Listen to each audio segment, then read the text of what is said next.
అంబయ్య చేసిన పొదుపు అంతా తీసుకుని నాకు శివరాత్రి రోజు జరిగే ఉత్సవంలో నీ పాదాలకు చెప్పులు కుట్టి ఆ ఉత్సవం తిలికిద్దామని అనుకుంటున్నాడు. ఇంతలో ఆ గుడికి ఆ ఊరు మహారాజు తన పరివారంతో వచ్చారు. ఆ మహారాజు తన పరివారం పాదరక్షలను చెప్పుల సాంబ భద్రపరిచాడు. రాజు వచ్చిన పూజ చూసుకొని ఆలయ అర్చకులతో మాట్లాడుతూ ఉన్నప్పుడు, పంతులు గారు, శివరాత్రి దగ్గర పడింది కదా, ఉత్సవానికి తగిన ఏర్పాట్లు చేయిస్తున్నాను. ఇకపోతే అయ్యవారిని పెళ్లికొడుకుగా అమ్మవారి దగ్గరికి తీసుకుపోయేటప్పుడు అయ్యవారికి చేసే చెప్పులు సిద్ధమా అని రాజు అడగగా, దానికి పంతులు గారు, అది సాంబయ్య సిద్ధం చేస్తున్నాడు మహారాజా అని చెప్పగా, మహారాజు పరివారమంతా సాంబయ్య దగ్గర పెట్టిన చెప్పులు తీసుకొని వెళ్ళిపోయారు. మహారాజు కూడా వచ్చాడు. వచ్చి సాంబయ్యతో, సాంబయ్య, నేను నిన్ను ఎన్నో సంవత్సరాల నుండి చూస్తున్నా. నీవు ఎందుకు ఎవరిని డబ్బులు అడగవు? నా పరివారాన్నైనా అడగవచ్చు కదా. దానికి సాంబయ్య, స్వామి, నాకు రాజు పేద తేడా లేదు, ధనధాన్యాలపై ఆశ లేదు. నాకు కావలసింది ఆ మహారాజు మహాదేవుడే. ఆయన తప్ప నన్ను ఎవరూ స్థిమితపరచలేరు అని చెప్తాడు. అది విన్న రాజు, సాంబయ్య, నీవు ధన్యుడవు. నీకున్న వైరాగ్యమే భగవంతుని మీద ప్రేమ. వారి ఉత్సవాలకు చెప్పులు కుట్టావా? సాంబయ్య, ఆ పనిలోనే ఉన్నా. ఇంకా కొంత ధనం సేకరించి ఉత్సవం మొదలయ్యేసరికి తీసుకువస్తాను స్వామి. దానికి రాజు, నీకు ఇంకా ఏమైనా కావాలా? దానికి సాంబయ్య, నాకేం వద్దు రాజా, వారిని చూడు. ఆ విటివారు వారికి ఏమైనా సహాయం చేస్తే చాలా బాగుంటుంది అని అడగగా, దానికి రాజు, ఏం చెయ్యమంటావు? దానికి సాంబయ్య, ఏ పుణ్యమో శివయ్య నీకు అన్నీ ఇచ్చాడు. వీరికి జీవనానికి సాయం చెయ్యి, వారికి భోజన వసతి ఏర్పాట్లు చేయి. అలాగే అలాంటి వారికి చిన్న సత్రం లాంటిది నిర్మించు. ఆ శివయ్య తప్పక ఆనందిస్తాడు. దానికి రాజు, అలాగే సాంబయ్య, నీ కోరిక నెరవేరుస్తాను. నీకు కూడా ఏమైనా కావాలా అని అడిగితే, నాకేం వద్దు స్వామి. రాజు, అవును, నీ కుటుంబానికి కూడా ఏమీ వద్దా? దానికి సాంబయ్య, నా కుటుంబాన్ని శివయ్య ఏనాడో తీసుకువెళ్ళిపోయాడు అంటూ ఏడుపు మొహం పెట్టాడు. సాంబయ్య మనస్సు చూసి రాజు మనసు కదిలింది. ఉత్సవంలో కలుద్దామని వెళ్ళిపోతూ అవిటి వారందరినీ సత్రానికి తరలించమని ఆజ్ఞాపించాడు. అక్కడ ఉన్న అవిటివారు, సాంబయ్య, నీ పుణ్యమా అని మాకు నీడనిచ్చి ఆకలి దప్పికలు లేకుండా చేశావు అంటూ తనని ఆశీర్వదిస్తున్నాడు. ఇక శివరాత్రి దగ్గర పడింది. సాంబయ్య తాను చేసిన పొదుపుతో చావిడికి వెళ్ళి పట్టణంలో పంచలోహాలన్నీ కొన్నాడు. సాంబయ్య, స్వామి శివ, నీకు ఈసారి ఎవరూ కుట్టలేనంత అందంగా కుడతాను.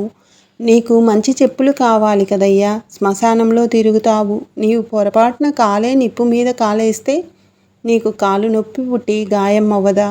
నీవు అందరినీ చూస్తూ ఉంటావు. నిన్ను ఎవరు చూస్తారు? నీ గాయానికి మందు ఎవరు ఇస్తారు? అంటూ చెప్పులకు సరిపడా సామాన్లు అన్నీ తీసుకొని తన కుటీరానికి పయనమయ్యాడు. ఊరంతా ఉత్సవంగా ఉంది. అందరూ శివరాత్రి ఆనందంలో ఉన్నారు. సాంబయ్య కూడా ఆనందంగా ఉన్నాడు. ఈసారి తను కుట్టిన చెప్పులు నేను వేసుకుంటానని జోరున వర్షం పడుతుంది. మార్గమధ్యంలో ఉన్న సాంబయ్య తలదాచుకోవడానికి ఏమీ దొరకలేదు. ఆగితే చెప్పులు ఉత్సవానికి అందించలేనేమో శివయ్య అనుకుంటూ బయలుదేరాడు. పరీక్ష కాకపోతే అన్ని సామాన్లకు కావలసిన డబ్బులు ఈరోజే సమకూరాలా? ముందు వచ్చి ఉంటే ఈ పాటికి అందంగా చెప్పులను కుట్టేవాడిని కదా అనుకుంటూ వెళ్తూ ఉంటే సాంబయ్య కాళ్ళకి పెద్ద ముళ్ళు గుచ్చుకొని గాయమై రక్తం కారసాగింది. ఆ గాయం వైపు చూస్తూ, నాకు ఏ గాయమైనా నీ పాదాలకు చెప్పులు కుట్టి తొడిగేంత వరకు నేను చెప్పులు తొడగను శివ అంటూ తన కుటీరానికి చేరాడు. వర్షంలో తడిసి ముద్దైన సాంబయ్యకు తీవ్రమైన జ్వరం వచ్చింది. అంతే కుప్పకూలిపోయాడు. చెప్పుల సామాగ్రి అంతా పోయి ఒక మూల పడిపోయింది.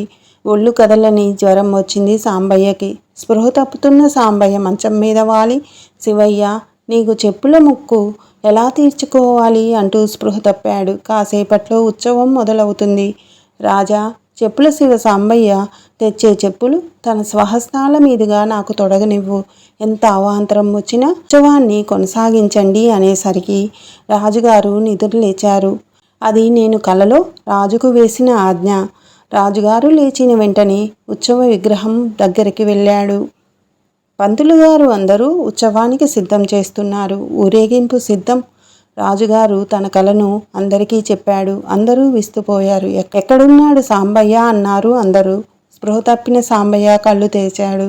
సాంబయ్యకి తన కుటీరంలో ఏదో వెలుగు కనపడింది. ఓపిక చేసుకొని లేచాడు. కొంచెం సాంబయ్యకి త్రిశూల నీడ కనపడింది. ఆ వెలుగులో ఎవరో చెప్పులు కుడుతూ ఉన్నట్లు నీడ కూడా కనపడింది. సాంబయ్యకి ఏమీ అర్థం కాలేదు. అది ఏమన్నా కళ అని చూస్తూ ఉన్నాడు. మంచం మీద నుండి లేవబోయి కింద పడ్డాడు సాంబయ్య. కింద పడి అటుగా చూస్తే నేను.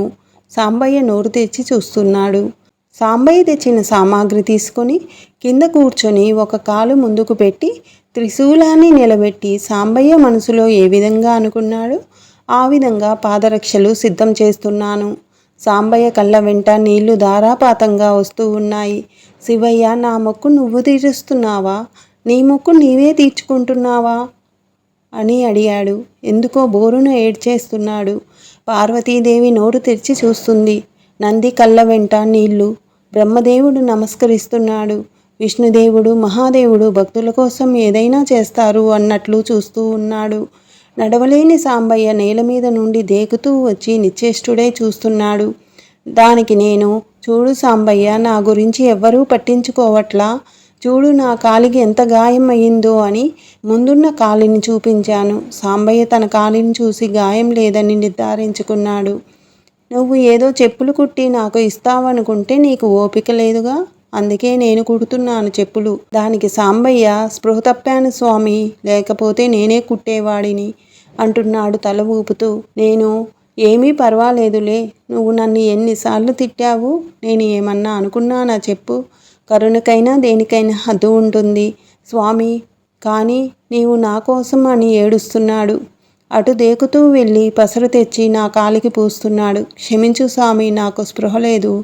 దానికి నేను, చెప్పులు బాగా కుట్టానా సాంబయ్య, నీవు అనుకున్నట్లు చెప్పు సాంబయ్య అని అడిగాను. స్వామి, నీకు చేతకానిది ఏంటయ్యా?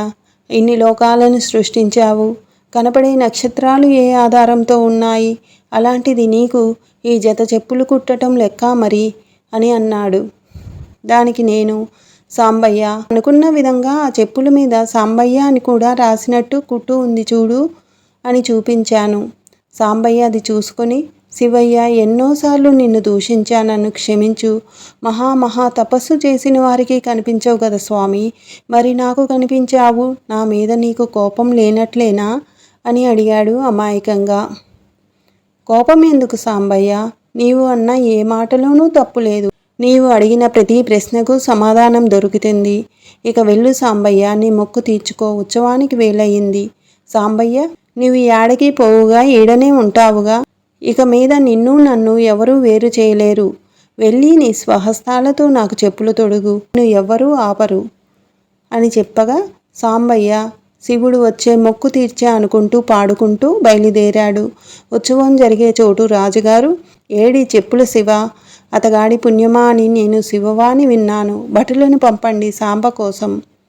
ఆలయంలో వేరొక అధికారి, ఊరేగింపు మొదలు పెడదాము, మళ్ళీ వేళ దాటుతుంది, సాంబయ్య ఎలాగో వచ్చినప్పుడు చెప్పులు వేస్తాడు, ఆ తంతుకి సమయం ఉంది కదా అని అనగా రాజుగారు మాత్రం, సాంబయ్య వచ్చేదాకా ఉత్సవం మొదలైనా ఊరేగింపు మొదలు కాదు అన్నాడు ఆజ్ఞ వేసినట్లు.